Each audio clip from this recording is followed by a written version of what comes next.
everybody. And it's when we looked into it, it's such a big subject that really it's more three talks really.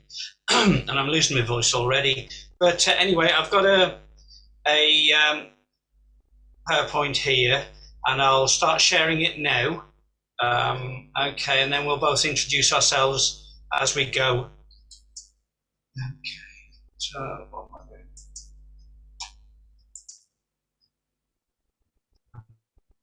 I doing?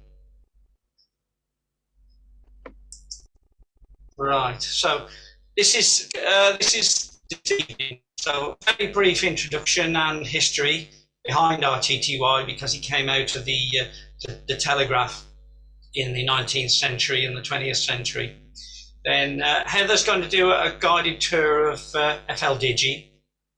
I'm going to be talking about contests, 6-hour sections for RTTY contests.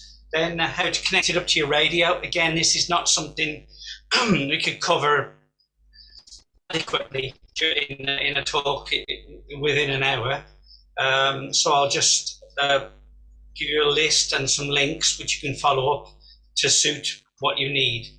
I'm talking about Mixw, a bit of software I've had for about 15 years now, and some macros that go with it that can be downloaded for free.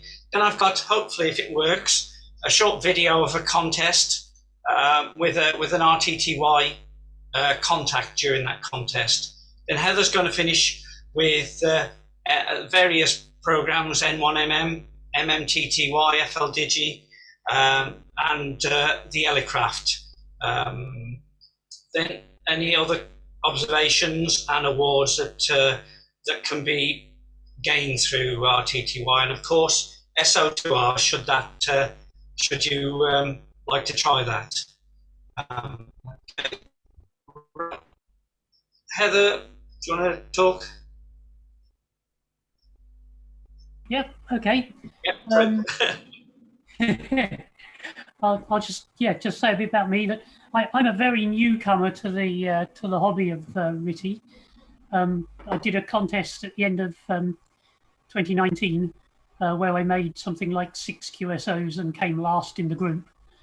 And then I didn't do anything for a year. And then last year in lockdown, I thought, well, it's finally time I got into this seriously. So I've done a few contests, got my contest call sign, and the last 3 or 4 contests I've been placing in the top 5%. So I think I've got something right. Anyway, so yeah, I'm really a constructor. Some of you may know me from the QRP club and things like that. But anyway, talk a bit about RTTY today. Over to you, Dave. Okay, yeah. My favourite band's 6 Meters, and I dragged myself away from some decent conditions. And I've been playing HF contesting since '89. I think it was actually some unknown CB radio running on 10 meters, and as they say, worked the world. It was amazing times, and I'm hoping they return very soon to us.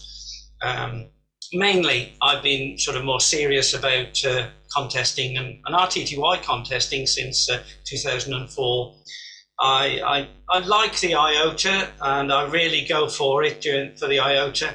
I've actually won one of the 2 years running. I think I've won my the particular section I like to enter, and walked away with a Quaish, a Scottish the GMDX club awarded it. I've got the G0CER contest call, and I operate lots of RTTY contests, and I like the BARTG, a good place to go. The Sprint 75 is very quick and very keeps you on your toes. Anyway, well, I shall look at the history of it now. There's quite a lot there, and so I shan't even go into detail on this, but one or two of you might recognise the Creed 75. Yeah. Bomb-proof. But really, RTTY came out of was TTY and Telegraph, mainly because the growth of it's a very commercial industry, and so the corporations were ever more trying to get more messages passed. And the problem with having more is you've got to train operators, and they've got to be there. They've got to be waiting for signals to come in. So if you can automate it, then all the better. It just, you send when you want, and there's always going to be something listening. So back in 1848 was the initial ideas and patents started for the for a clunky device, and that sort of slowly developed and gradually settled into place. Where Bordo, I'm not sure how to say that. He invented the code that's stayed with us ever since, the five unit code, and I've put the ASCII characters below, certainly the original RTTY, the TTY version. And this developed, but really when the 20th century came along, it got taken very seriously. A company called Mixw, which was started by two people who managed to talk the railway system in America into letting them use their wires, which they telegraphed signals for trains on. And they ran it, and it worked very well. And they set up a working model in 1908, modified typewriter, and they changed their name to the Teletype Corporation. So new world is coming. And the Western Union Railway were a big user of messages. Sorry, the Western Union, not Railway. And they managed to send 1,207 messages in a 9-hour working day, which really was one of the first big steps. The Teletype system, the step up from Morse was they were using pulses down a wire to define characters, and the step forward was having a start and stop character which kept both ends in sync, or else, if anybody's used RTTY, you can get a lot of hash and rubbish. That really made it into a usable mode, and later on it settled down with the Bordo code, which I show below. You'll probably all at least know about or seen pictures of the paper tapes, which were slightly unfriendly display system, and I put a diagram there showing the mark and spacing and how it built up a character. Right, Teletype. When we take a step over to radio, we had to define mark and space in some way. So what was developed was transmitting two tones separated by 170 hertz, and these were sent at standard speeds, and we settled down with 45 baud, and soon moved to 75 baud, which is much faster and makes it a little bit more fun, especially in a contest.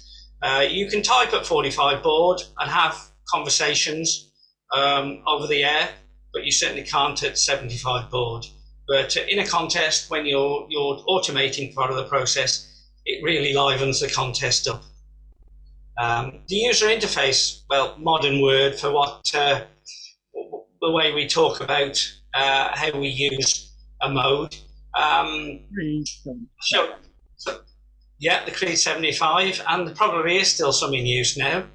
But the 1980s was the big jump when computers came into use. People took to them and developed all sorts of software and ability to decode the tones and to display them.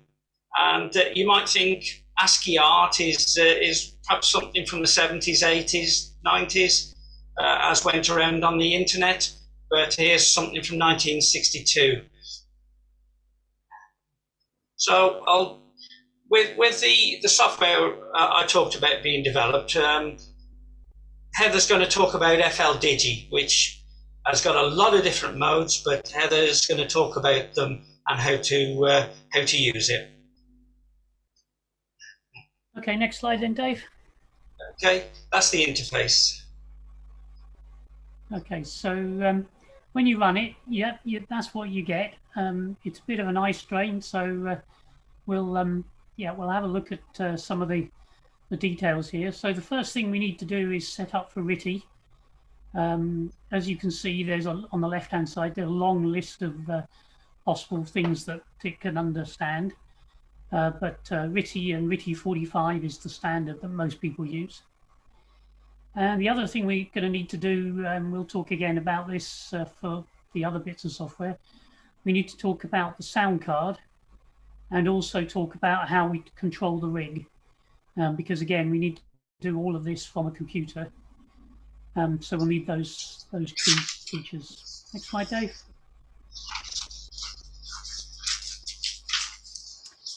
Okay, so once we've got the mode set, we can go into the Modems tab. As you can see, there's a lot of tabs.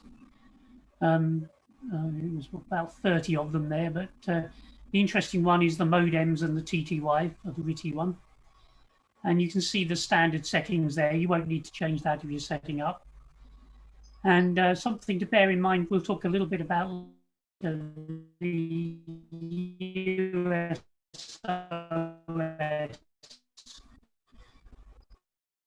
Next slide, Dave.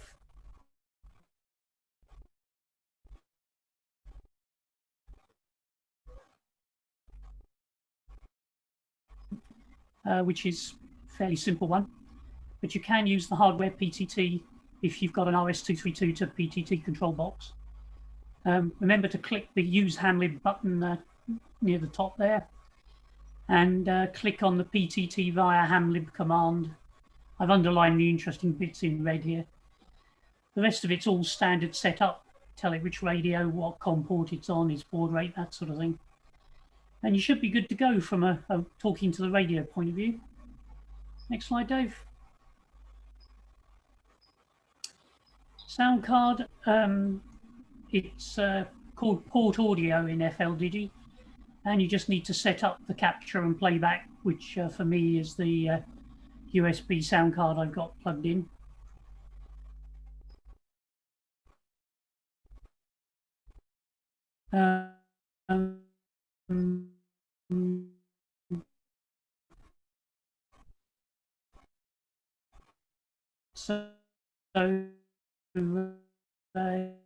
Yeah, okay. Okay, so you remember from the picture of what it looks like at the bottom, you have the waterfall. This isn't actually RTTY signals, but you can see on the left-hand side of the waterfall where the orange markers are. That's where it's currently looking to decode RTTY and give you the text on the screen. On the middle right-hand side of the waterfall, that's a cursor where you can just position it somewhere on the screen in the waterfall and click on it, and it'll then move the orange bit to that and start decoding where you are. So when you see a RTTY signal in the waterfall, you just position those three bars, one on the left-hand peak, one on the right-hand peak, and the white one in the middle, over where you want to be, click on it, and then it'll start decoding what you've got.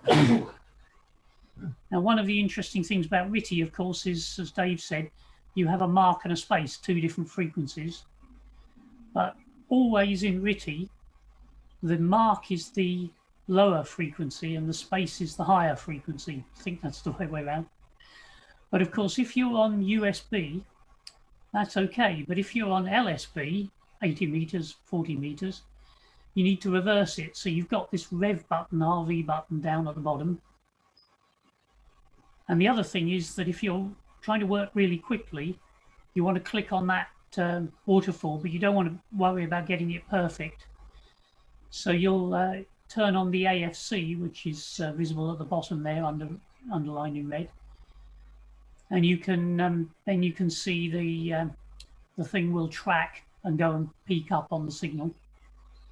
And finally, on the right-hand side, you've got a volume control, which is telling you how much volume you're putting into the application, and you want that to be green when you're receiving a decent signal. So that's basically everything you need on that one. Next slide, Dave.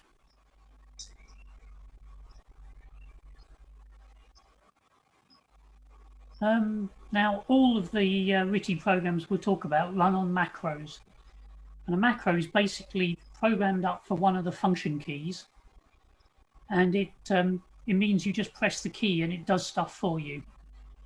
This is the standard answering someone who's calling CQ macro. And on the left-hand side, you can see what it says. So it's got the special control TX to turn the transmitter on. Then it fills in the call sign of the person you want to call, gives the word DE, and then gives your call sign 3 times. It does some other bits which have just gone off the screen there, and finally it'll go back to receive mode. So if you're seeing someone calling CQ, you just hit that button and it does it all for you, fills in their, or sorry, you left click on their call sign, then you hit that button and it fills it in all those details and it just does it all for you. So minimizes the amount of typing. Not much of a problem if you're just doing a normal QSO, which is what we're talking about here. But in a contest situation, you really don't want to be typing all of this and trying to get it right. So yeah, so that's the left-hand side. Right-hand side, you can see all the possible things that you can put in there as possible extra functions into the macros. And there are about 40 of them, so you can just have a bit of fun in there and put all the different details in you might want. Next slide, Dave.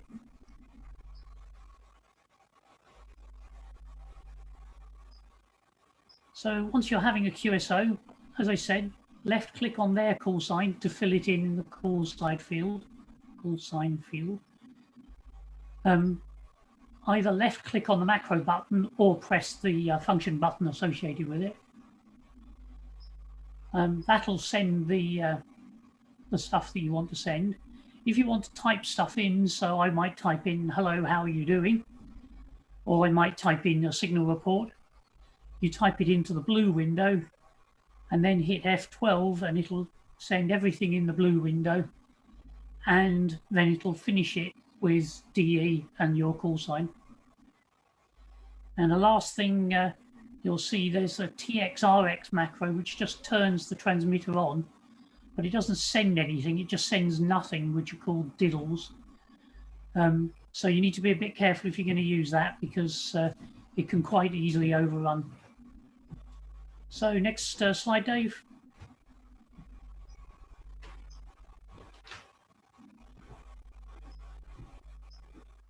Okay, so once again, back in the actual screen that we're using, first thing you do is left click, that's number 1, it fills it in that little call box up the top. Second thing, number 2, you click on that answer button, which is actually associated with function key 2. It's the second one in from the left. Then it'll go back to him giving his details that you want to give the call sign DE and then your call sign. Then while he's replying to you, or when he replies to you, you type into the blue box in 3. And once he's finished replying to you, you hit the macro on the other side, TX macro. And that's all, or you push function key 12, and that will send everything in the blue box and finish it with DE and whoever. So the yellowy fawn-coloured box is where all the decoding goes on. And on the left, it's decoding other things that it's finding in the waterfall. So it might be that you've got more than one signal going on in the waterfall.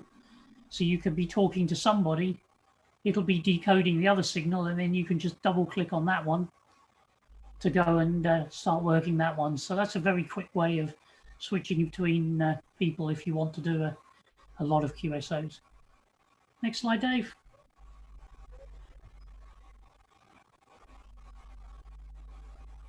Okay, so here's a quick example.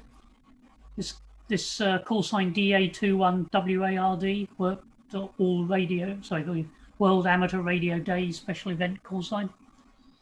He's calling QRZ there. I left click on it. I press the function 2 button to send a reply to him. It sends DA21WARD a couple of times on my call sign. Then I get a bit of rubbish. Then he comes back and says hi, gives me a RST and a thank you. A little bit of rubbish while I'm getting round to typing. I typed in RST 599, and then I pressed the F12 key. It sent that text from the blue box, and it also added the DE M0HMO on the end. Then he typed some stuff, and what he typed was me from him. Thanks for nice QSO 73s. And that's the end of the QSOs. So it's quite easy to do. Most people get the hang of it. Most RTTY operators are quite happy for you to take your time, and particularly if you're just going back to someone calling CQ on a normal non-contest environment. People are just happy to make the contacts because there aren't that many going on. So when you see somebody and you think, oh, I could go back to them, have a look, see if it looks like RTTY, 170 hertz apart. If it does, then power up Fldigi and jump on a QSO. Easy as that. Next slide, Dave. Okay. We're going to talk about where RTTY is or likely to be on the bands and contests when they're on, and something about 6 hours, because I think both me and Heather have found that 6 hour contests are a little bit more civilized rather than people kind of expect to have to do 24 hours. Anyway, I'll move on. So here's a table of places you're likely to find RTTY. Certainly in contests, certainly you'll find them. Often, because there's been a move towards a mode which shall not be named, a lot of people have moved to it and don't do RTTY so often, but it's still plenty of stations use it. 20 meters is probably one of the key bands that it gets used on. And if you look on the 20 meters on the box, it's 14080 to 14130, and it's allowable up to 14150, and every bit of that will be used in a contest, certainly the big contests.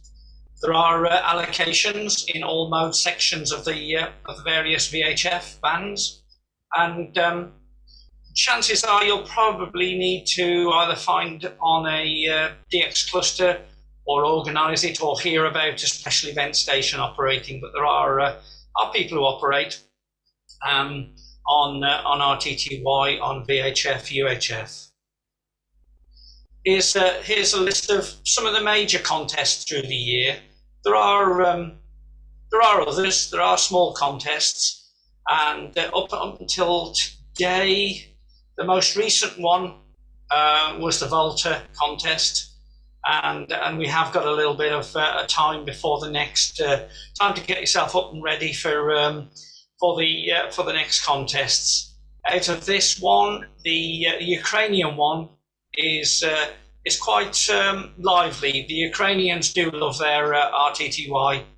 DLDX, the Russians, the VARTG Sprint 75. We'll just talk about that one.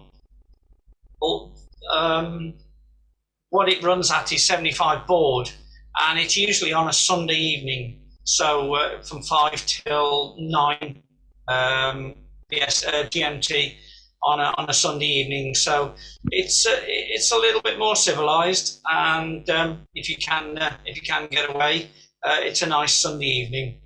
The CQ contests are massive, global, and if you want to pick up some countries, certainly that's the time to go on, because they will want to work you. They will want to. And Macrothen, JARTS, WAEDC, RTTY, and finish the year off with the OKDX. They're all big contests, and the bands are absolutely full on when that contest's on.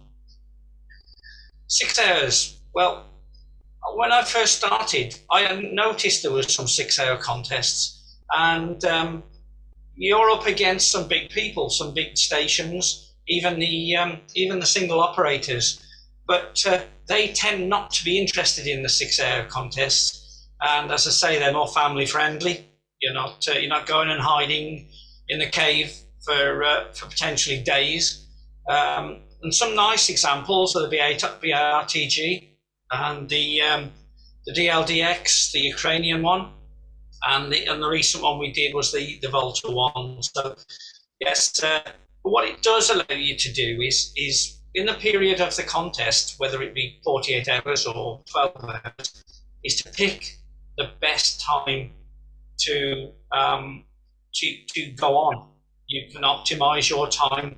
If you're interested in working the South Atlantic, or if you're interested in working Japan, you can go on and you can get more than the contest out of it. You can work new countries or places you've been looking for a long time. The actual 6 hours starts from your first contact. So you could be sitting there for an hour and just sussing out whether the propagation's right for what you want. And they do have rest periods. It would be from your last contact. And of course, when you sit down to restart, that rest period starts from the end of the hour.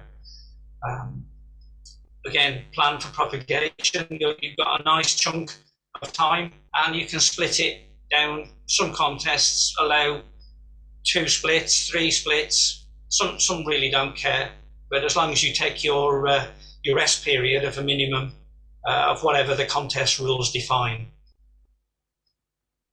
Right. Talking about RTTY, there's still weather reports, so you could use Fldigi or Mixw to decode weather reports. These tend to be for parts of the world, the oceans. So these are the frequencies, and again, we'll give you the link so you can go and find all this information, and if it changes in the meantime. While you're at it, there's WeFax, which is fax images of pressure in sea areas, and Navtex messages for seamen and boats around the world, again targeted at particular areas. But connecting up your radio is a big subject, because we've got so many different radios. People use old radios, people use the most brand new ones. So I'll really leave this with you. All these links should be active. With the older radios, a lot of people used to buy homebrew some small circuits, and I've got a couple of circuits on the next page. Mid-90s, well, started getting interfaces, COM ports, and later USB ports. And these are the companies that create nice boxes which often have their own sound card in, and you can set the levels externally from the radio and from the computer, which is nice, so that you don't find Windows has taken control of your sound card and changed it to something else, as one or two of the updates seem to like to do. So people suddenly can't hear anything or can't send something. The first question is, have you had an update? And you may have to go in and reset the sound card to the one that is connected to your radio. Modern radios, I recently bought an FT991A, which is absolutely lovely radio, and it's got its own sound card, and you basically just need the drivers, plug a USB printer cable in, and you're away. But always install the drivers first, or else Windows gets on its high horse and puts what it thinks is the drivers in, and then you've got to fight it to put the proper drivers in. It's a couple of homebrew circuits, probably loads on the internet. And people used to take apart old modems when ADSL came in, and you could get rid of your 14K4 or 28K8. You could rip the transformers out and use them in an interface for your to separate the speaker and microphone of the computer, which may be at a different voltage level to the radio, and you don't want one killing the other. This is a program that I use, Mixw. Now, it's a pay-for program, which I bought when I bought an interface back in about 2004, and it's got that look from about 2004, but I do like it. I've learned it over many years, and in a contest, when you get yourself into a bit of a corner or a pickle, I know where it's going to go wrong, and I know how to get out of it, so I stick with it. But looking at it, it's sort of like Fldigi, but a slightly different shape. It's got its own logbook at the top here.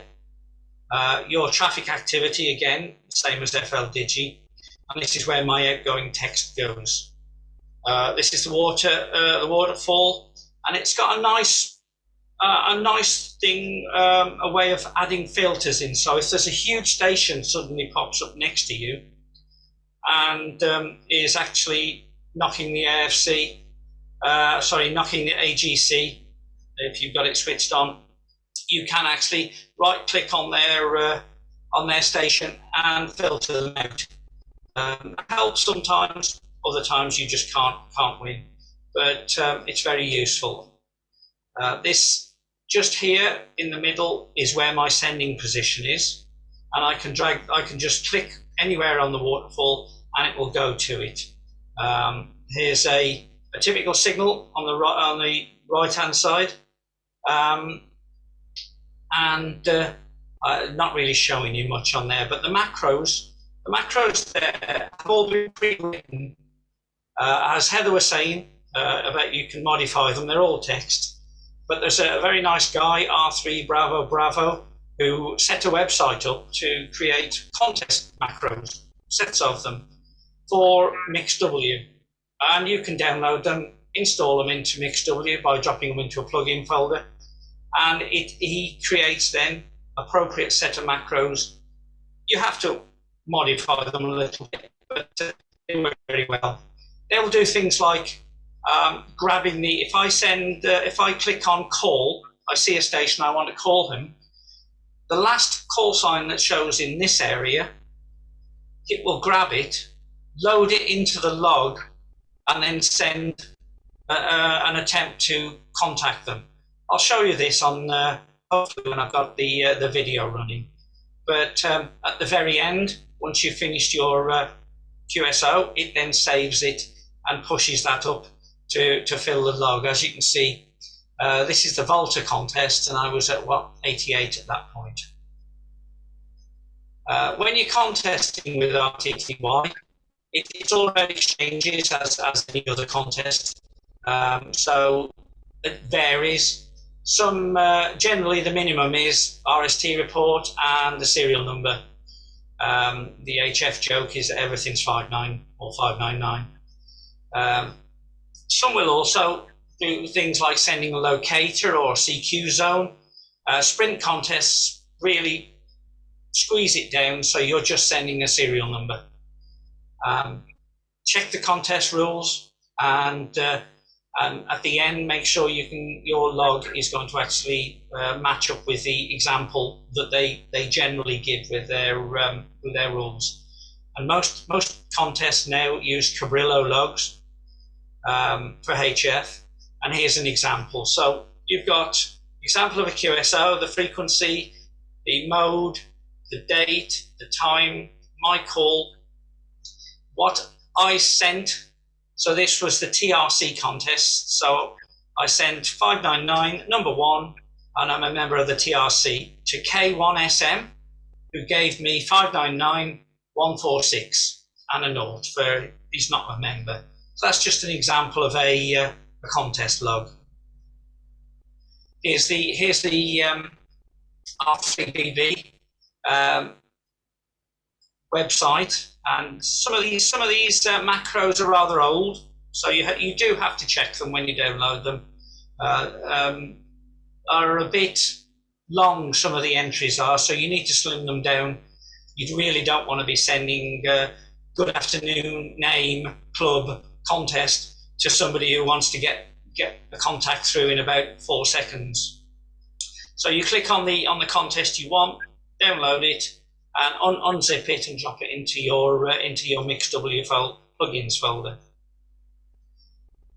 Here's an example of a contest. This is the Volta contest, and this was my screen from the Volta contest. On the right-hand side, I've got the rules, and you can see there on the single op 6 hours, which is what I was entering.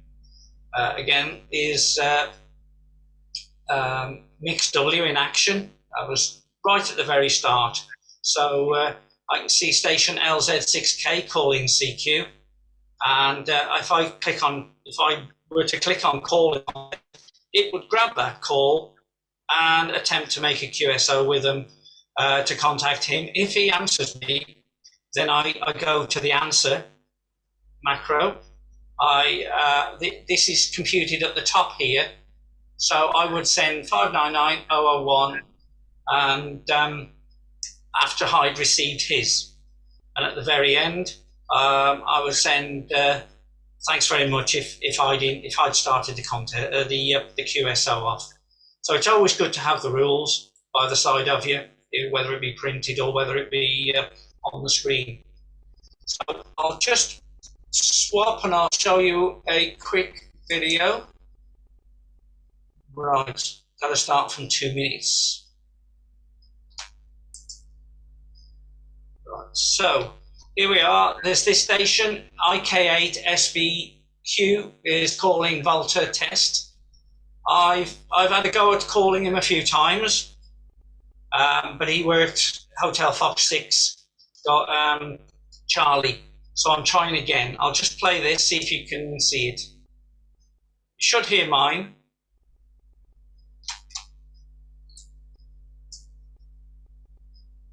He's calling QRZ. That's the sound of RTTY. Has he got me? Yeah, he's got me. So he's saying, good afternoon, you're 599.092.15. So that's 599, not number 92.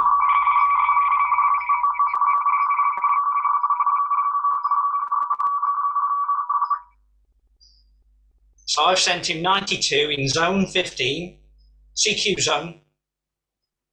No, sorry, he's in CQ zone 15, to get this right. And I've sent him back, I'll just pause that. I've sent him back 599, number 10 in zone 14. That's our CQ zone. So that's it. He said, thanks very much, 73s. And he's carried QRZ and he's carrying on the contest. So I could leave it running, and I've uploaded this to YouTube if you actually want to sit through a few minutes, 5 minutes worth. But drop back to the screen.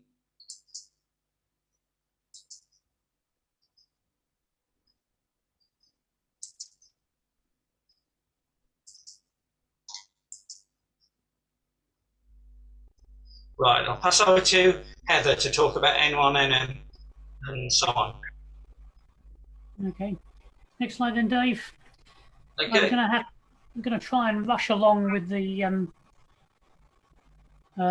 with this. I'm going to assume that everyone is vaguely familiar with N1MM and how it works for normal QSOs. That's my contesting screen for the EA RTTY contest. So as you can see, an awful lot going on there. We'll whiz through some of the things and also some of the parts that aren't visible on that screen. So next slide, Dave. Just for your reference, it seems to update very slowly here, so I'm going to have a little pause every now and again. Okay, so this is the important part of N1MM. This is where you type in your QSOs. the sent and received RSTs and the sent and received numbers. You can see up there you've got your UTC time to keep an eye on. One thing that's useful in N1MM is a feature enter sends message, which we'll talk a bit about in a little while, but that's why the my call macro, the F4 macro, is highlighted here in yellow, because it's telling me that if I press enter, or in fact if I right click, then it will try and send a message under F4. So that just makes life even quicker. The on the left hand side you can see the various bands that I could be operating. It color codes those, so if I've got a call sign, supposing I'd worked G0CER, and I've clicked on that call sign, it'll tell me if I've worked him on any other bands, and it'll tell me where I want to work him in that band plan. So that's a useful thing, that if you're into asking people to QSY to a different band, that's a useful feature there.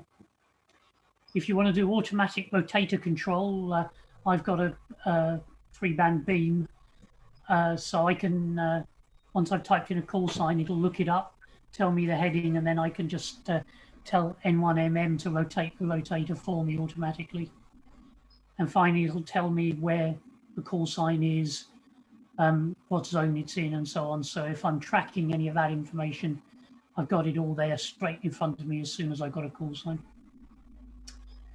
Okay, macros, as we've said, similar here.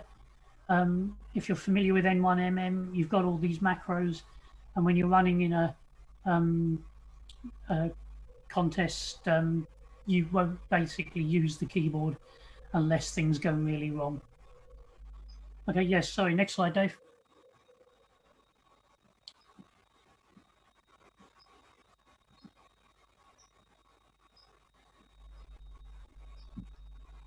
Does it take everybody else quite a while to see the slides? Yeah, okay. Okay, that's what the log looks like. The highlighted call signs in yellow are ones that N1MM didn't recognize, so it couldn't find any information about. So it's useful when you get to the end of the contest just to go through that and have a look and see if you recognize anything, because you may have got the call sign wrong.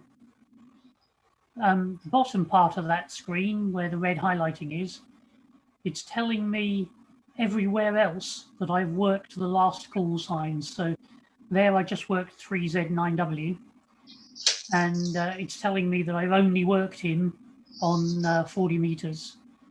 But if I'd worked him elsewhere, it would tell me where else I'd worked him. And next slide, Dave.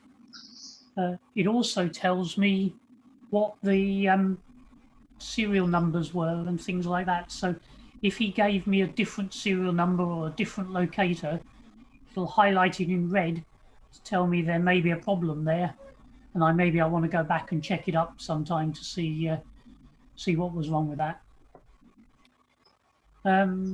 Also here, this is the log lookup. So on the right hand side, it looks up any QSOs that I've ever made that it thinks might match. So it's telling me that M0HMO is a match, but also there's M0HJO, HLO, HWO, and HOM are all people that it recognizes that I have worked in the past. In the middle is the master checklog. So that's, I forget, 4.5 million call signs or something silly, huge number anyway. So again, it's doing the same checks there. And if I typed in a locator, it'll be doing a reverse lookup on the left-hand side to tell me what the possible matches at that locator are that I know or the program knows. So lots and lots of ways of checking that you've got the call sign right. In a RTTY contest, you don't tend to manage to get much time to look at things. So usually I check that after I've logged to the logged to the QSO, and while I'm trying to find another one to work. Next slide, Dave.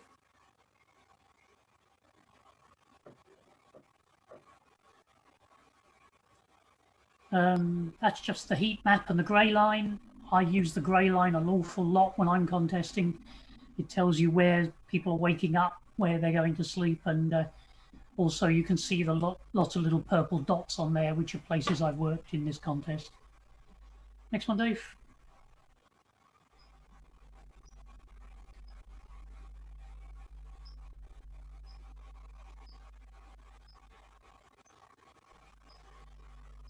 More interesting information. On the right-hand side, you've got the zones I've worked on. The red ones are ones that I've spotted that I didn't manage to work. And on the left-hand side, you've got DXCC countries that I've worked. So if you're chasing any of those for contest multipliers, that's a useful thing to know. Next slide, Dave.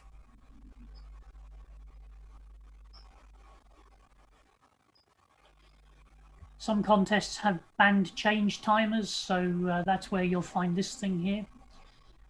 This is telling me how long since the last QSO. If there was a band change timer, it'll be under that in green to tell me how long until I can change band. Lots of information about the call sign that I've got currently in the log, and also a bit about QSOs. So one of the things on a long contest, 48 hours, is your motivation goes down. And I use this quite a bit to try and keep up my QSO rate. So if I'm calling CQ and it's starting to go down, I think, okay, now I'm going to do some search and pounce, or vice versa. When I'm actually contesting, this was actually me searching for new countries, DXCCs. But if I'm actually contesting, I try and keep my QSO rate above 60 QSOs an hour. It is possible. I don't manage to do it all the time, but you can churn through them when you've got good conditions. Next slide, Dave.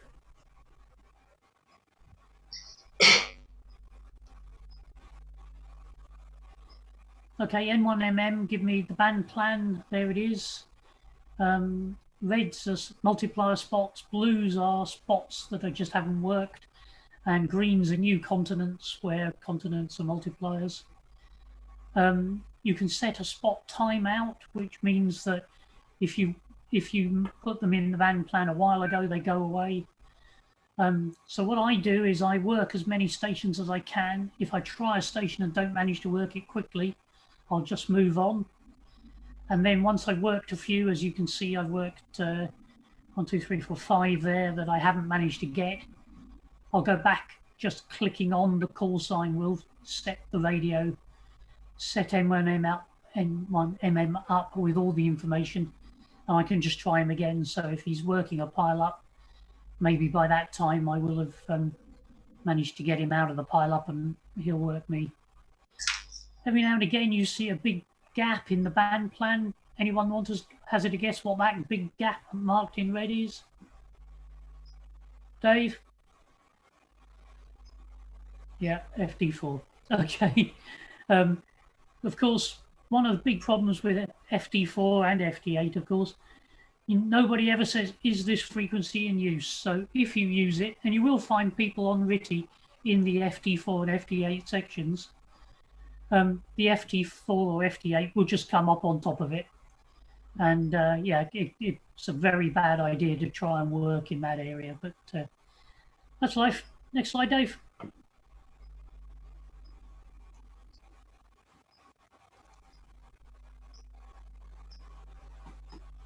Come on.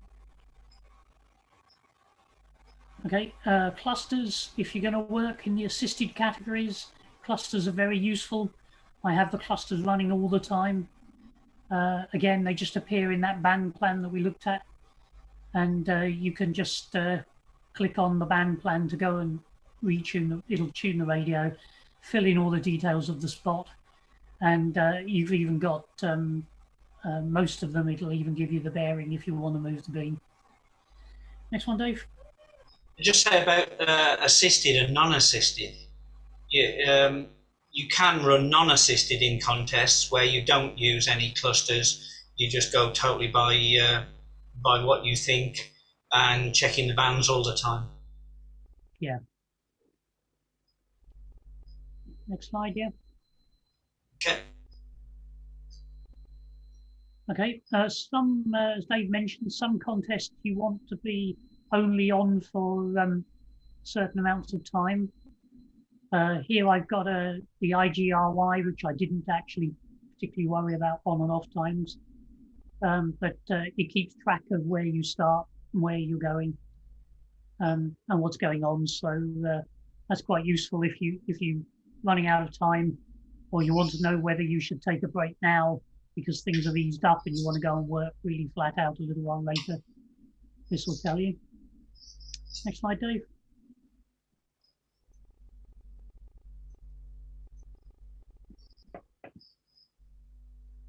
Okay, another thing N1MM does is it lets you integrate an SDR. So again, it's filling in the spots and the band plan and the SDR, so you can see the spectrum in the middle and of course the waterfall on the left-hand side. Again, you can just click in that or click on your run frequency or click on one of the spots to tune the radio. So again, it's another way of rapidly tuning where you can see someone new's come up. You can see that on the waterfall and the spectrum. If they haven't got a label by them, which means you work them, you can just rapidly click on them and then you're tuned to them. So another quick thing to do, I use an RSP1A. It's a bit complicated to get it integrated with N1MM, but very powerful when it's tuned in. Next slide, Dave.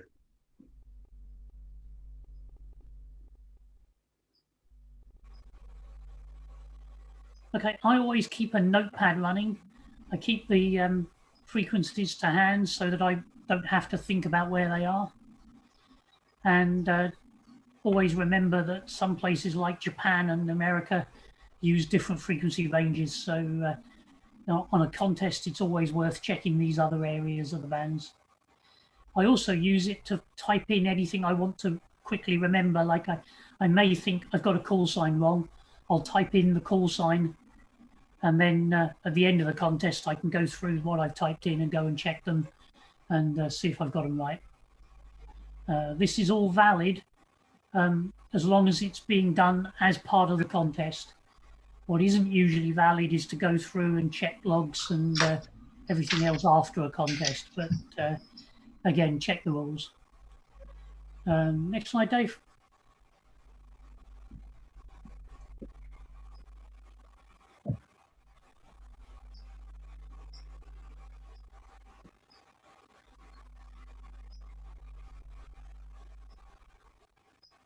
It's obviously a big picture. It's taking a long time. Okay, that's my macros for the Volta contest that Dave mentioned earlier. I tend to edit my macros live quite a bit. What happens if you're trying to get in touch with somebody who's very difficult to work, you might want to, they might come back and say, give me your number again. So there I've got F6 macro gives my number, what's that, 5 times. The F4 macro gives my call 3 times, and so on. So lots of things going on there. And as the contest progresses, you might find that things slow down. You might want to send things a bit more often so that the other person has more chance to get them right, and so on. So I tend to edit my macros live as I'm going through the contest. Next slide, Dave.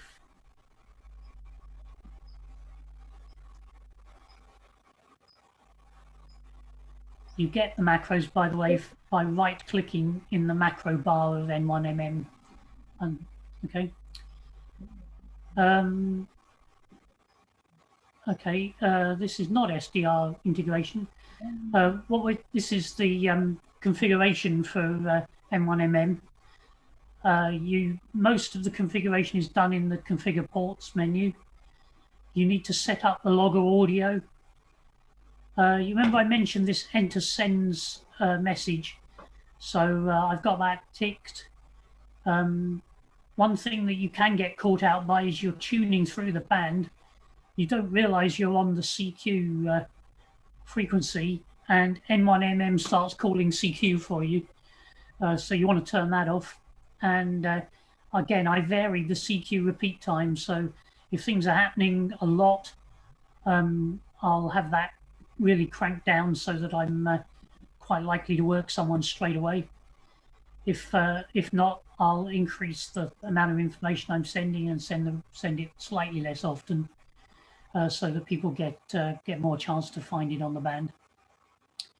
And bottom right there, WAE have this weird exchange called QTCs. If you want to work that, that's where you go and work it in N1MM. Okay, next slide, Dave. Soundcards, with one of those menu options we just looked at. Again, you set up the playback device, and in the message recordings on the right-hand side of the top there, you set up the recording device, which is the input to the radio. That's all you need to do there. Next one, Dave.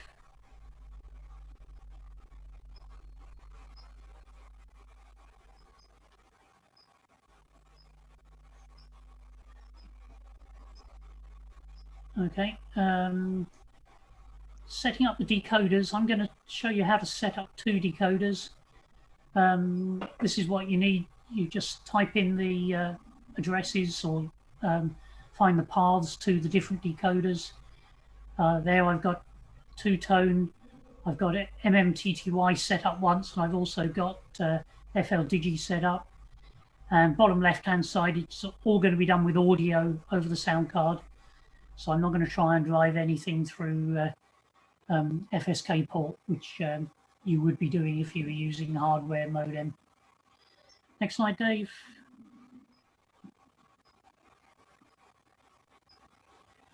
Bit more setups, useful to send leading zeros. Next slide.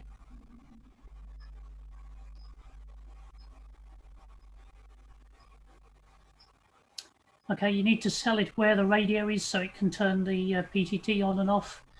There I'm setting up my Elecraft for SO1V. Press the set button in the details bit there to set the actual details. Next slide, Dave. There's the details, set up the baud rate and everything else for your radio, and PTT via the radio command. I actually use hardware radio as well, because I've got a RS-232 box, but that's all doable via the radio command if you want. Next slide, Dave.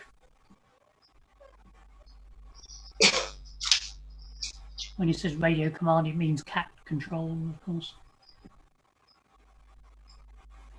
Okay, so now we're getting on to the actual interesting bit, digital interface. Next slide, Dave.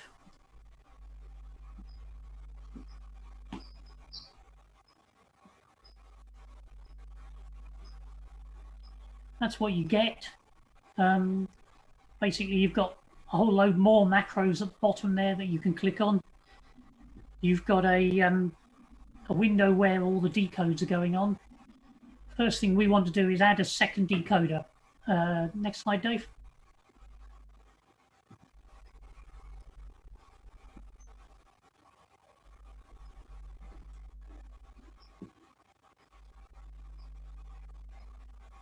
Okay.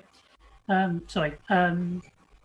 This is the, so when you first bring it up, you need to set up your first decoder. Notice this UOS button. So Dave mentioned that it's only a 5-bit code for RTTY. So when it sends a number, it actually sends a shift character and then the numbers. The UOS says unshift on space. So if you're receiving something and you receive a space, it might be that it hasn't received correctly the unshift character to go back to letters. So unshift on space gives you a little bit more chance of getting a good decode when you've got bad conditions and the decodes aren't working well. And similarly, when you send unshift on space as a TX, it does the same, so you get two chances if you're going to unshift to space and then shift to characters, to numbers. You'll get two chances there. So the other person might well receive your signals better that way. Note that it doesn't say overload, the big red bar on the spectrum there. If you've got the audio turned up too far, it'll tell you overload. So that's a good way of getting the audio levels set up correctly. Next slide, Dave.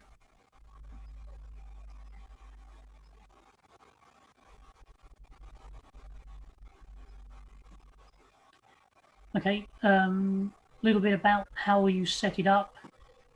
Again, I've got UOS on TX turned on in MMTTY. Next slide.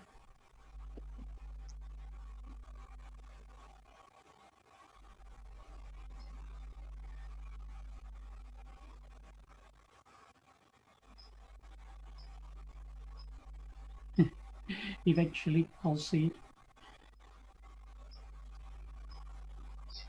Is everybody finding it slow?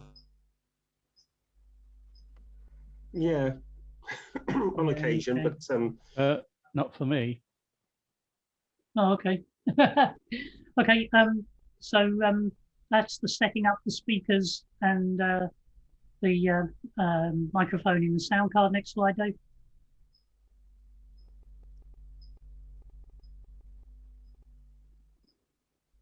I guess it's just my download speed is a bit rubbish. Okay. Another setting, right click, doesn't go into a menu. It just allows me to use right click instead of pressing enter, so that I can do all of these macros with the enter sends message. I can get all of those activated by just using the mouse button rather than having to press the keyboard. Okay, I'm going to set up a second decoder, have a bottom there, add RX window, and then open or add a RX window. Is it overkill? No, it's not. Each of the different decoders has different strengths and weaknesses. Next slide, Dave. I'm still forming an opinion about Fldigi and MMTTY and two-tone and so on, but certainly I like to use Fldigi and TTY, and two-tone does appear to be useful.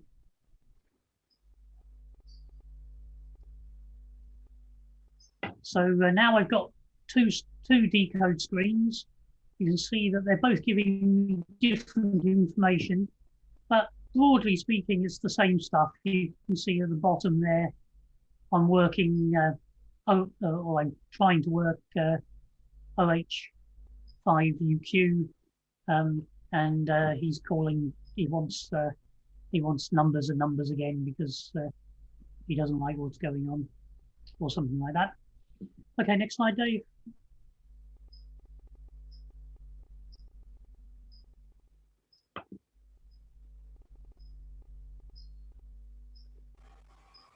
The Fldigi screen, when you enable the second decoder, it pops up with a much reduced screen.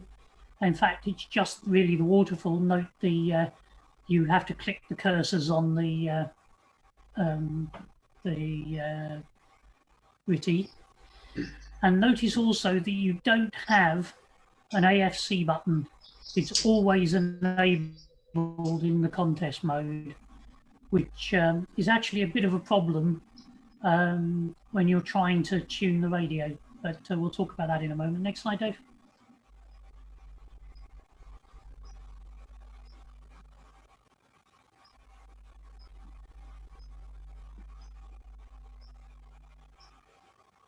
Sound card control, always useful to have that up. Next slide.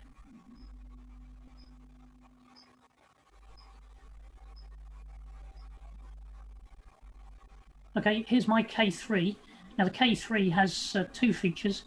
One, it can do a RTTY frequency translation and filtering. And you can see on the left-hand side there that it's just showing me the two filters that it's applying 170 Hertz apart. And on the right-hand side, you can see that I've got the TX data, but I've got it in reverse because this is 40 meters, and therefore I want to be running in a USB mode. So I need to set up that for the reverse automatically, so then I don't need to change what I'm receiving in the two band decoders. The advantage of doing it this way with the K3 is that those filters are at very precisely defined frequencies. So once you tune the radio in to the middle of those frequencies, then you won't need to readjust the MMTTY or Fldigi frequencies, except that Fldigi, as I mentioned, may drift off if it's trying to find an AFC signal. So sometimes it takes a few minutes to come, a few seconds to come back to where it's supposed to be. That's one of the advantages in MMTTY. It's always in the same place. Next slide, Dave.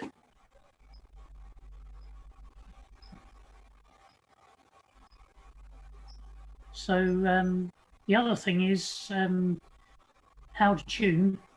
I tune by ear mostly. I listen to it on the headphones, and then I tune it in on the pan adapter. I tune it in on one of the two different waterfalls,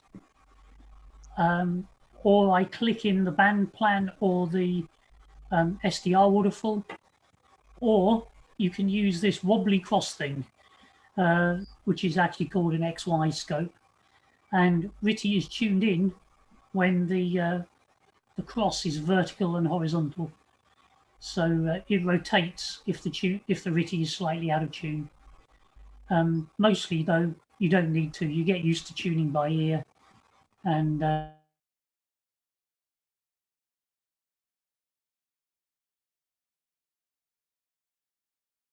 P3 has some nice features. That's the pan adapter for my zoomed out whole band. You might remember the RTTY band on 28 megahertz is 080 to 100. So there I'm seeing the whole band. And as is usual on 28 meters, there's nobody there. Next slide, Dave.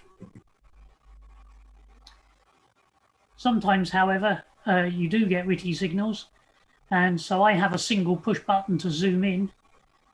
That's what I see on my pan adapter. So all I have to do is line up that dark or the lighter green line in the passband with the left-handmost, the lower frequency part of the RTTY spectrum, and that's it tuned in automatically. So I never look at the numbers. I just look at the pan adapter, tune it in very quickly, and then the last bit you do by ear as you're moving your gaze back to the screen to start seeing what the decoders are doing. Next one, Dave.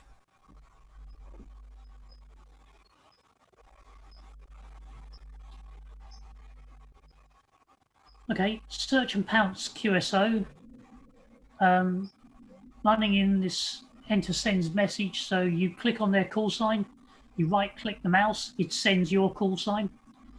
You keep doing that until he comes back to you and gives you his report and exchange. As soon as he does that, you click on the items, left click on the items in the decode window that he sent you, hit the right button, it logs it and sends your response to him. So no keyboards, everything's quick. You're just using the mouse button, a left click, a left click, a right click, 2 or 3 left clicks for the data exchange, and a right click to send it. Job done, move on. Next slide, Dave.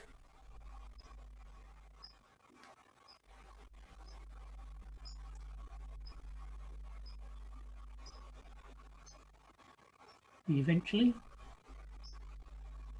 This is actually a QSO, I think, when it appears. Yeah, okay.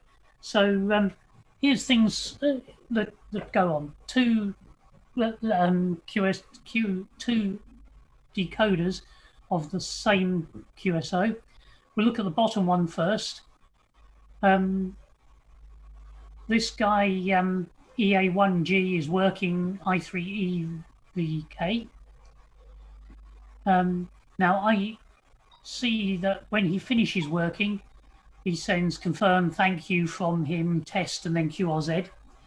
So then I'm in with a call sign, and here, this was a contest that Dave and I worked, G3Z, the TDAR's contest call sign. He comes back to me, gives me the report. I give him the report, and he says, confirm, thank you from, and then he would have said his call sign test QRZ. But as soon as I see the thank you, I'm off tuning again to find the next QSO. So I don't need to listen to the rest of it. So we're sending the time in that contest, aren't we? Yeah. So what he sent to me was his serial number 191 and the time 1938. So I sent back to him the number 120 and 1938. But if we look at the top one, we see all sorts of interesting stuff. So it starts off with some rubbish. You remember Dave was saying that you can get random decodes with RTTY because there's no start and stop characters in the radio version. Then you can see that there were some numbers and then a green call sign, which is telling me that it thinks that call sign is a different continent. In fact, it's just got it wrong. But that sort of thing happens, but you can, so that's an example of what you might expect. Then he sends a whole load of extra characters. He's saying confirm and thank you. That's a bit of a waste of time. He only really needs to send thank you. Then he needs to send his call sign. He doesn't need to send DE because it's obvious what's happening. And then he doesn't need to send test, but he does need to send something like CQ or QRZ. The reason for that is that any skimmers that people are using are looking for that in order to recognize the skimmer. So there you can see this guy DL7JOM tried to work him. He didn't get that. He called CQ again. I tried to work him. He didn't get that. He called CQ again. I tried to work him. Then he came back with again, but it misdecoded it, but I can work it out because it says AGV-AGN. Then I tried to work him again. So did this I3EVK. I3EVK got worked, and then I managed to work him right at the end. So you can see you get two different views. The one at the bottom in this case was the most useful, but keeping track of the two is a good thing, and I double check everything as it's going on, and then once I've logged it, I'm going back to someone. I double check what it was that I got in the last QSO to make sure that the data is correct on both of the decoders. Okay, next screen, Dave.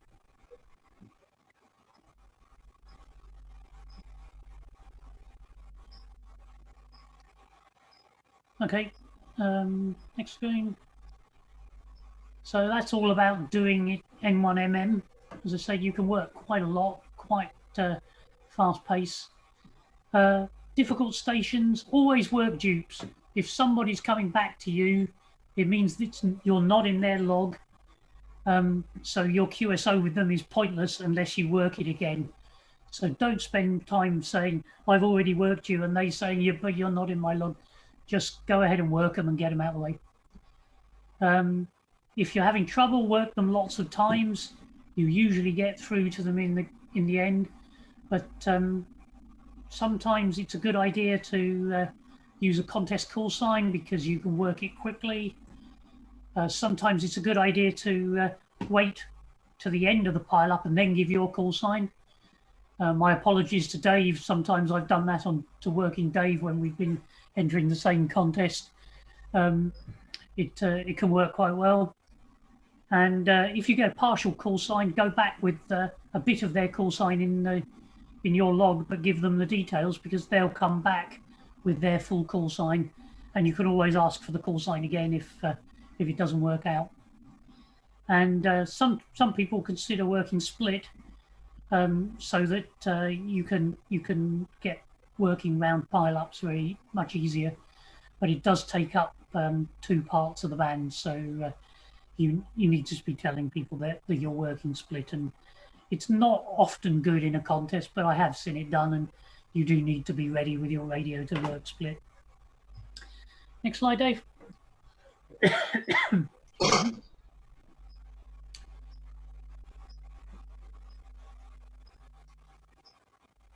Okay, enter sends macro, enter sends message. Some people like it.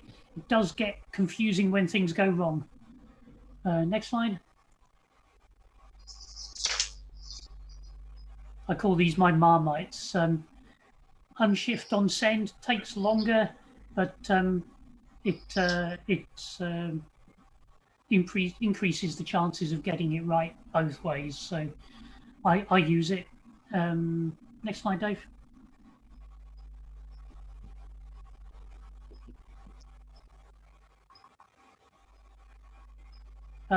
Sending extra info. Here's somebody came back to me. They came back with my 3 letters of my call sign, and they could have just said, "Thank you, TU, call sign, test," but they actually came back with my name, "Good luck, DE."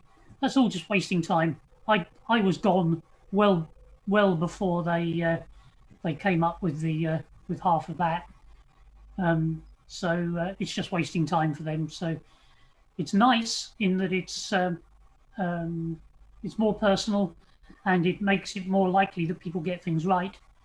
But it does take a lot longer, and in a contest, time is money. Next call sign, Dave. No, sorry, next slide, Dave.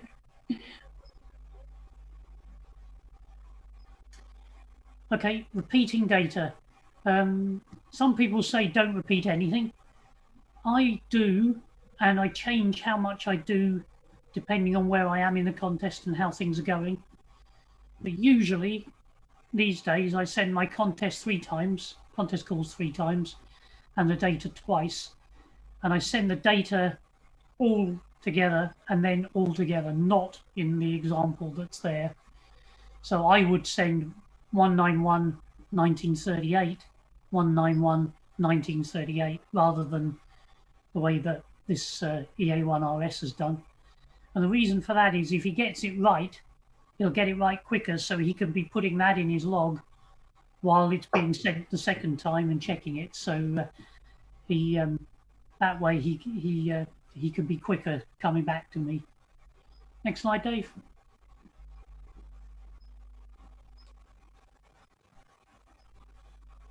Okay, other macro stuff. Sending RST, I do it. Some people don't. Some people put silly things like test and so on, or don't put CQ or QRZ after their call sign. Again, skimmers like it, so always have, if you're asking for a QSO, have CQ or QRZ in it. Search and pounce, what to do. If you just go back to your call sign, then a loud Italian might think you're trying to call CQ and come back to you over the top of someone that's really quiet that you're trying to work. So I use a mixture of the first 2. If it's going quickly and they're loud, I'll just give my call sign. If it's going slowly and I'm not managing to work them, I'll put in their call sign and then DE my call sign, so that anyone else hearing will know that I'm trying to work someone and not come in over the top of me. Next slide, Dave. Sorry, we're overrunning a bit here. Okay, always put in spaces so that you don't get decode errors. Amplifiers cut out sometimes too quickly because you've taken the PTT off, so that you lose the last character. Sometimes there are more than one contest going on at the same time, particularly on RTTY. So keep more than one set of macros programmed up so that you can go back with the right kind of response to the two different types of contest exchange. Next slide, Dave.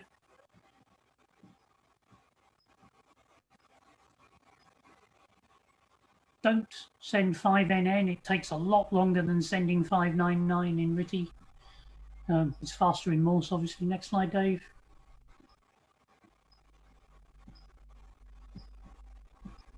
The reason it's faster is that you have these shifts between numbers and letters and then back to numbers.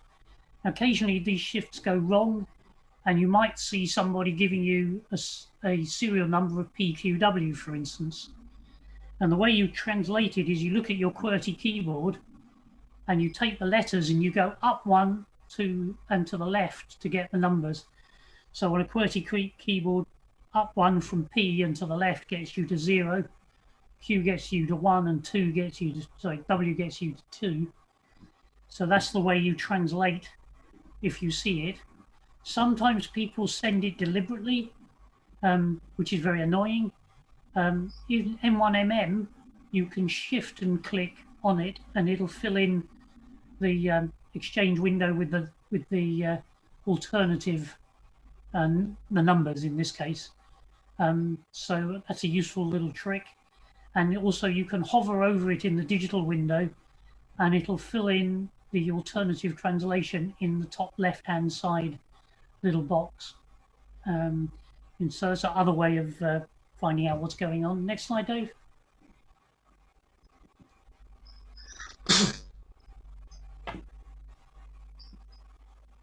Okay, just a very quick bit about RTTY awards. There aren't many purely digital awards. My favourite one is that one little trophy there. You get that for working 50 EU countries on RTTY. And I worked my 50th a week and a half ago. I arranged a sked with the Shetland Islands to add them as my 50th. So I now worked 51 and that little trophy is on its way to me. The things like the DXCC don't have a RTTY contest, sorry, a RTTY category.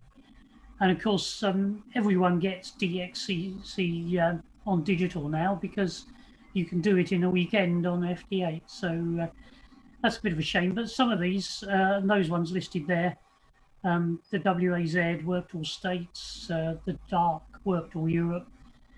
They all have particular RTTY categories, which is pleasing to go for if that's your thing. Most of them are free or very little money, so you don't have to spend out the 100 quid to get WPX for the DXCC with ARRL. Next slide, Dave. Well, we're not going to have time to talk about doing SO2R. SO2R is the easy option for RTTY. SO2R on voice and CW is hard work, but you don't have to look at the screen or listen to anything while you're decoding. So you can do an awful lot more on SO2R RTTY than you can on other things. There's the screen that I use. So I've got 2 MMTTYs set up for each radio. I've got 1 Fldigi set up for 1 radio. I've got my 2 band plans, 2 entry windows, and on the right hand side I've got my SDR for actually running in I think in this one I was actually running it on the 3rd band on my tribander. But this was just a setup. I've never run it in anger. So yeah, it gives you an idea of what it looks like when you're trying to run SO2R. Fldigi does the work for you, but you do need to invest in filters, antenna switches. You need separate antennas for the different radios and so on. So lots of effort. Next slide, Dave. sorry about the overrun. I think that's the last slide, is it, Dave? Yeah. Okay. It's just a set of URLs that I gathered up as I was creating the pages, the ones that I did, and they're also somewhere some of the graphics are that I used. So that'll be on the, of course, for you to use yourself. And any questions? It's a bit blown away with all the information, really. So there's just one thing. In view of the mode that you use, which I assume is fairly power intensive, do you have to derate the transmitter output because of the loading requirements of this form of transmission? Sometimes, most definitely. I'm quite lucky in that my amplifiers and my K3 are happy to run CW 24/7, so I don't. But it is a continuous mode, and it usually takes more power because it takes longer than CW. So yes, you do need to worry about your amplifiers if they're not capable of running CW. That's what I would have expected. Yeah. Obviously, this whole talk is focused on contest operation. Do they actually rag tune, Ritty? Yes. Well, sorry, Dave, go for it. Well, from maybe go back 5 years, 10 years, and there was quite a lot of rag chewing going on. But even then, as today, most of the rag chewing goes on between special event stations and people wanting to work them. You will get people just going on to rag chew, even on 20 meters. I do occasionally. Rag chewing is quite fun, actually. But you have to it's hard work, obviously, compared with contest operation in many respects because it's less automated. Yes. And as Dave says, you have to be a reasonably good typer, otherwise people think you've gone away because you aren't working them. Even at 45? Yes, even at 45. Yeah. 45's not too bad, but you can get yourself messed up if you make a mistake. Yes. But what a lot of people do is they actually set up macros for the basic information, QTH, radio. Yeah, and well, they fire them off. That. Yeah. With PSK and things like that. Yeah, well, they fire the macros off, and then once they've got that over, if the person is wanting to have a chat, you can then just set a macro up to turn your radio on and then type into the buffer, and that sends it. Yeah, I understand that. It's a bit similar to PSK, but do they do QRP RTTY contests, or I mean, obviously, what we're talking about is working the wheel effectively. QRP. What about QRP? Where does that fit in? You'd have to check the rules on some contests, but there are QRP sections in contests. Not all. Americans don't seem to think it exists, but there are contests that have QRP sections. Yeah, okay. Yeah, there was an interesting thing about QRP. In the UK, as you'll be aware, we have a license limit of 400 watts. Yep. And most contests, including the British BARTG, have QRP, which is usually 10 watts, 100 watt low power section, and a license limit high power section. Yeah, okay. So I have actually entered, before I had a 100 watt station, I have actually entered some QRP RTTY contests. And in fact, my first ever RTTY contest was done on an 857. Sorry, no, an 817. And 5 watts, yes. It was 5 watts. And as I said, I came last in my category, but I was the highest placed UK and CD entrant. Oh, great. Because I was the only UK and CE entrant. Well, that must be the answer then. Yeah. But yes, I mean, I have done a couple of other QRP contest entries just for the fun of it. But yeah, what I was saying about the everything I enter at the moment is the 100-watt category. Although I have got a higher power amplifier, because the most power I'm allowed to use is 400 watts. If I enter the high power category, I can't compete against the Americans and the Italians and the Germans who can crank up and swamp my signals. So I will do, when I start doing serious SO2R stuff, I will have to work the full 400 watts. But yeah, it's the usual British rules mean that we are at a disadvantage in contests, unfortunately. Yeah, well, that's the nature of amateur radio in many respects, isn't it? With the QR, sorry, Dave. Sorry. So with the QRP contests, you sort of have to wait for the feeding frenzy, and you can often pick up the DX because they can hear you. But you just get used to not working so many like any other kind of contest, and yeah, and it does help you think more about the propagation. It helps you think more about what's my likelihood of am I going to be heard with this person, or am I wasting my time? And it really concentrates the mind. Yeah, okay. I think someone else should have a go. Yeah. Is there any restriction on the actual power output? I know PSK 31 was my forte many years ago, but it was always sort of I don't know, 10 or 15 watts. And some radios don't like anything higher than that. Hi guys, have to go. Okay. Bye, Nigel. Good night. Well, it's really set by the type of entry that you're making. I mean, if your radio is in some way limited, or you have problems with it overheating, then it's up to you to sort of choose where you're going to enter.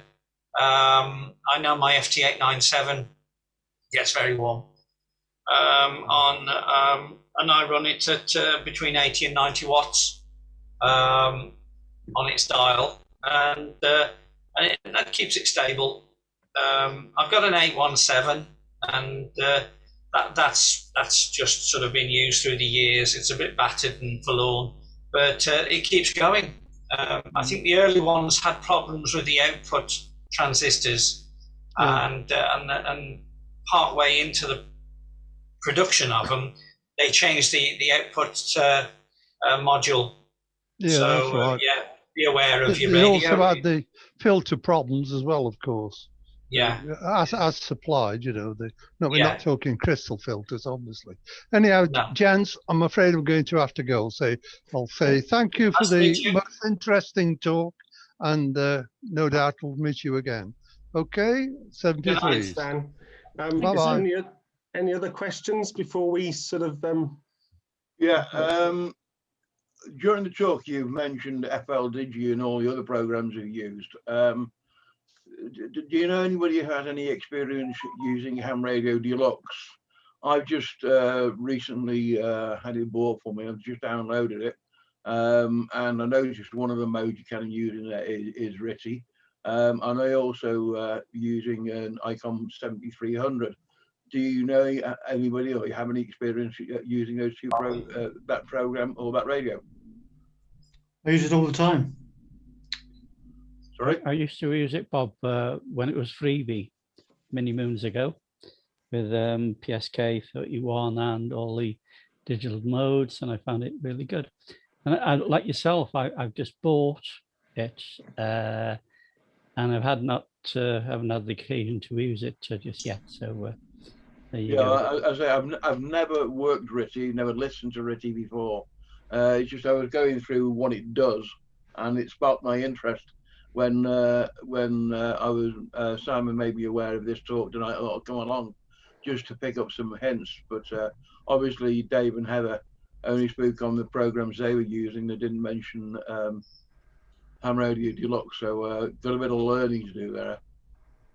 Yeah, I don't know what the actual menu items are, but the basic principles of getting the audio in and out, and telling it RTTY, and RTTY 45, which is what amateur radio users do, is a standard mode built into Ham Radio Deluxe. So in order to set up, you should be quite easy, really. You've got to set up for the rig control and set up the sound card in and out, and that's all you really need to do. So the 7300 has its own built-in sound card.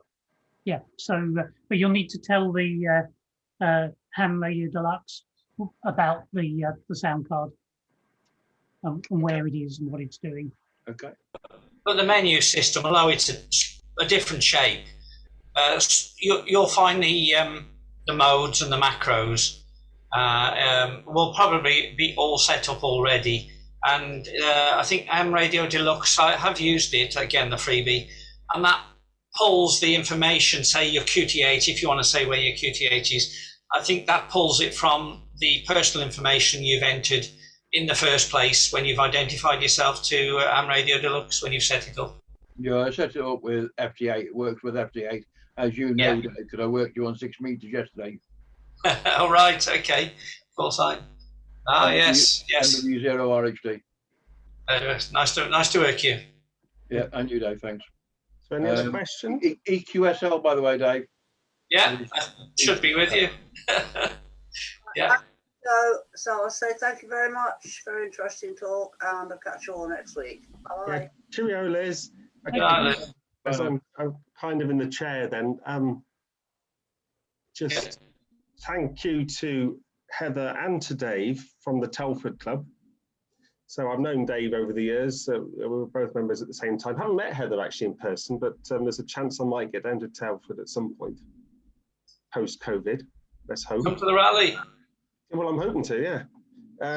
So just hope you can all join and thank you both very much for your time this evening and the effort in putting together quite an extensive.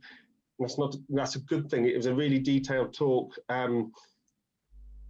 Yes, we know there's always Ham Radio Deluxe. There's always some of the software somewhere, but as Bob said, but it's given us a good grounding on how you set it up, and I might even get my old Kenwood 570 going on it. I've got N1MM, so we'll try that once I've got to grips with CW, that is, which is what I'm currently learning. So N1MM itself, Simon, doesn't have the ability to run RTTY. No, that's right. What you're doing is you're bolting on one or two other programs. Yes, I'm with you. That's why. But I've got the slides, and I'll have a look through again. But I was thinking that. But just a couple of them. Wins had to go and said thank you. Paul KLJ has said thank you. Martin AUU and Brian KAZ.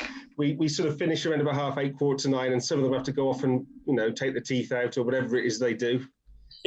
Throw the cat out the door or whatever. But it's been a pleasure. Thank you very much for coming along.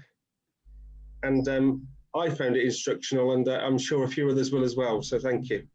Mm-hmm. Here. Thank you. Yep. Thank you. Yeah, and hope to see you again at some point.